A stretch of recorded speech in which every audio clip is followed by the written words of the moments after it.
Hello again, and welcome to another episode of Figures from History. Today we're looking at Julius Caesar. So today's a biggie, so get your snacks ready and let's get started.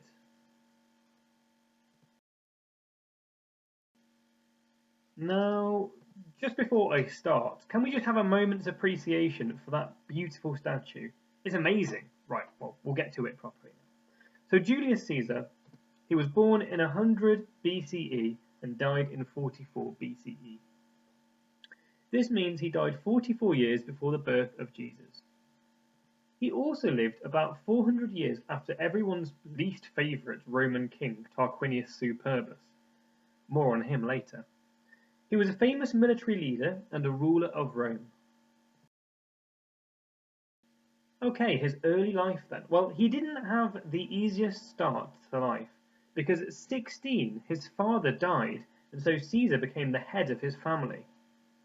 This meant he was put right into the middle of a civil war between his uncle Marius and a guy called Sulla. So we need to find out what happened.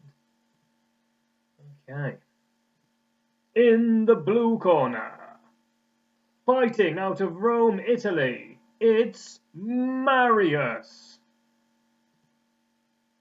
And introducing his opponent, in the red corner, also fighting out of Rome, Italy, it's Sulla. Now, unfortunately, Sulla won, which meant that Julius Caesar had to go into hiding. As a young man, Caesar, and you won't believe this, he was captured by pirates. However, he ended up more or less leading them and telling them what to do. Eventually he managed to escape, but he wasn't finished there. He had the whole group of them killed, and this shows us how clever and fearsome he was.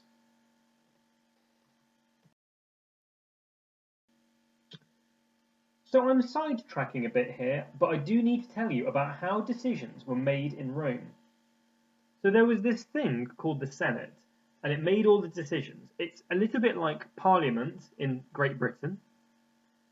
And actually, this was only because of Tarquinius Superbus. Before, there'd just been a king, and that was it. But we remember how rubbish Tarquinius Superbus was, right? It was basically old men talking for hours and hours and hours on end. And they held all the power until Caesar and his pals punched a massive hole in this system and took over themselves. So Caesar and his two pals were called the triumvirate. Now, really, although it's a long, cool-sounding word, it just is a fancy word for three powerful people. Okay, so if you've got a gang of two friends, I would totally call yourselves the triumvirate. Now, they were scarier than Fluffy the dog from Harry Potter. Was it Hagrid's dog? I can't remember. Even though that had three heads, well, they had three heads too, and they were scarier. So I need to introduce them. First up, oh, very scary, this is Pompey. He was so terrifying even as a teenager that he was nicknamed the Teenage Butcher. He was definitely the muscles of the operation. In the middle, introducing Julius Caesar, the brainy and organised one who was also absolutely fearless, and he was probably the leader of the group. And last but not least, in a lovely green dress, is Crassus. This was the guy with all the money, and he kept all of the triumvirate's sneaky operations going. Okay, so what's the big deal about Caesar? Well, he became well known for his military success, or success in wars. He seemed absolutely unstoppable, whoever he came up against. And he was just like Alexander the Great before him, and Genghis Khan and Napoleon after him. He invaded France, which was massive, both as the size of the country, and it was big news too. And he also invaded Britain, although not for long. Now look at this map. The red shows you everywhere the Roman Republic was after his wars. They spread into places like Spain and even bits of Germany. He had a pretty cool phrase, Veni, Vidi, Vici, which means I came, I saw, and I conquered. He was so successful with wars that he declared himself dictator for life. Well, what does that actually mean? Well, a dictator is someone who has all the power on their own. So now he made all the decisions about Rome on his own. Now, you can imagine that this caused some pretty big drama. So let's have a look at Pompey and Crassus's phones, because they were not happy bunnies. Get your popcorn if you've got it. So this is this is Pompey's phone, and he's clearly very, very annoyed at Crassus. Okay, let's see what Crassus has to say. Oh. So Crassus wants all the attention himself, and by the way, he did start a war all on his own to show how big and strong he was, but it was an absolute disaster, and he died shortly afterwards. Ooh, loads of information here. Are you still with me? Okay. So you remember that Caesar was a dictator, right? He made all the decisions for himself. Well, you see, Pompey used to help make decisions too. So he was kind of angry about this. So what happened was Pompey decided to join a group called the Optimates. Now the Optimates, they were a group who disagreed with Caesar having all the power to himself. So these Optimate guys, right, what they did was they decided to put up with Caesar being in power, but only if he didn't cross this river called the Rubicon. Now, we're not talking about fizzy drinks here. Except Caesar, he did it.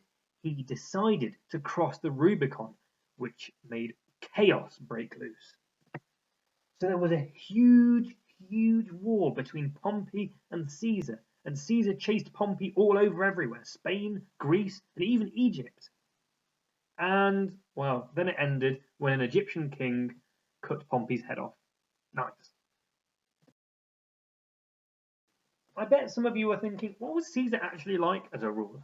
Well, he made life better for lots of people by doing stuff like helping soldiers after they'd retired or after they'd finished fighting, and he spread food fairly across his Roman Republic.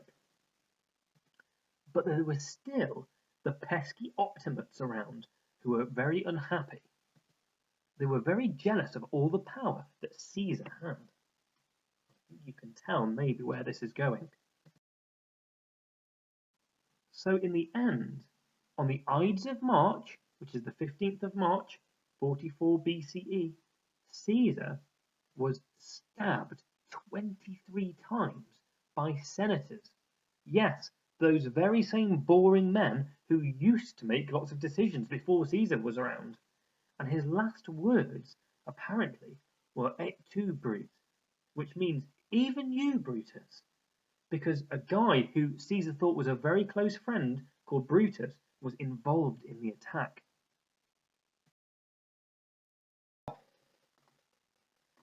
Whew, okay, this has been a mammoth episode today. So why was he a big deal? Well, he was a big deal because after he died, it changed from the Roman Republic, where the Senate was to do with, they made all the decisions, and it became the Roman Empire, where really there was just one person who made all the decisions.